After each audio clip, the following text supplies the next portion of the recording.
भारत स्वाभिमान के सभी सम्माननीय कार्यकर्ता मित्रों, आज मुझे आपके सामने एक विषय प्रस्तुत करना है और वो विषय है भारत में विदेशी कंपनियों की लूट। ये विषय अपने भारत स्वाभिमान के जो नीतियां हैं, उद्देश्य हैं, उनका सबसे प्रमुख विषय है। आप अगले 5 दिन लगातार परम पूजनीय स्वामी जी का जब बार बार प्रवचन सुनेंगे, सुबह के सत्र में या दोपहर के सत्र में, तो स्वामी जी आपको एक संकल्प करा के भेजेंगे। वो संकल्प अगर आप ध्यान से सुनेंगे तो उस संकल्प में 3 बातें हैं। पहला संकल्प है कि प्रतिदिन मैं माने आप हम सब 1 घंटे योग और प्राणायाम करेंगे, ये पहला संकल्प है। दूसरा संकल्प है कि हम अपने जीवन में खुद प्राणायाम करेंगे, 1 घंटे योग करेंगे और दूसरों को भी 1 घंटे कम से कम योग और प्राणायाम कराएंगे। तो ये पहले संकल्प का दूसरा हिस्सा है। दूसरा संकल्प है कि हम अपने जीवन में यम नियम का पूरी तरह से पालन करेंगे।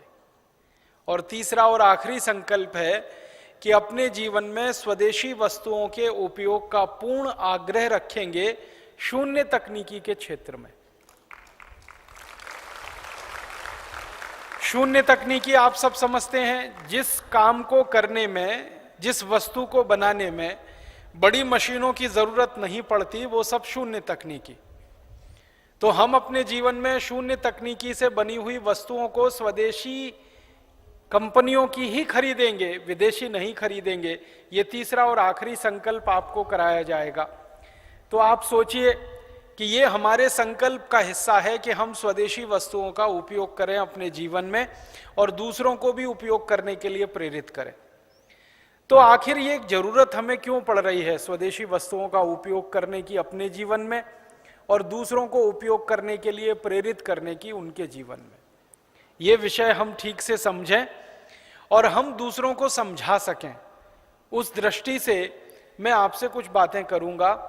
जो बातें आपको मेरी लगें बहुत काम की हैं, उपयोग की हैं, उनको तुरंत आप लिख लें, क्योंकि बार बार ऐसे व्याख्यान नहीं हो पाते हैं।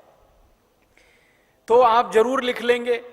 कभी भी आप कॉपी खोल के देखेंगे तो याद आ जाएगा और किसी से बात करेंगे तो आप वो सब सूचनाओं को, जानकारियों को दूसरे को प्रेषित कर सकेंगे। तो इस दृष्टि से आपकी कॉपी पेन तैयार रहें, खुले रहें।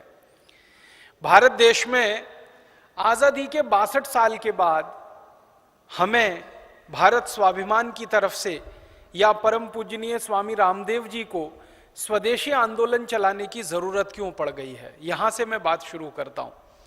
अगर आपने भारत का इतिहास पढ़ा होगा थोड़ा बहुत, तो आपको भारत के इतिहास में यह बात पता चलेगी कि सन 1905 में इस देश में हमारे देश के एक बड़े महान क्रांतिकारी श्री लोकमान्य बाल गंगाधर तिलक ने स्वदेशी आंदोलन चलाया था। और इतिहास के पन्ने जब आप पलटेंगे तो पता चलेगा कि ऐसे ही एक महान क्रांतिकारी इस देश में श्री लाला लाजपत राय ने स्वदेशी आंदोलन चलाया था। और इतिहास को पढ़ेंगे तो पता चलेगा कि भारत देश के एक महान क्रांतिकारी श्री विपिन चंद्र पाल ने स्वदेशी आंदोलन चलाया था। और इतिहास में आपने पढ़ा होगा लाल, बाल, पाल, ये 3 नेताओं का तिकड़ी था। लाल माने लाला लाजपत राय, बाल माने विपिन चंद्र पाल, बाल माने श्री बाल गंगाधर तिलक और पाल माने श्री विपिन चंद्र पाल। ये 3 बड़े क्रांतिवीर नेता थे जिन्होंने सन 1905 में स्वदेशी आंदोलन चलाया था। और उस स्वदेशी आंदोलन में सबसे पहली सभा हुई थी पुणे में। महाराष्ट्र का पुणे नाम का शहर है।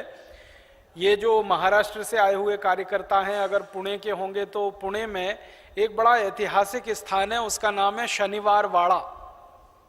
पुणे शहर के मध्य में एक बहुत बड़ा चौक है, बहुत बड़ा स्थान है शनिवार वाड़ा। वहां पर सन 1905 के दिसंबर महीने में 7 तारीख को विदेशी कपड़ों की होली जलाई गई थी। और पूरे पुणे शहर से लोगों ने घर से अंग्रेजों के बनाए हुए कपड़े निकालकर वहां लाके जला दिए थे अपनी इच्छा से। और वो आयोजन किया था श्री लोकमान्य बाल गंगाधर तिलक ने। लोकमान्य बाल गंगाधर तिलक पुणे में ही रहते थे, उनका निवास स्थान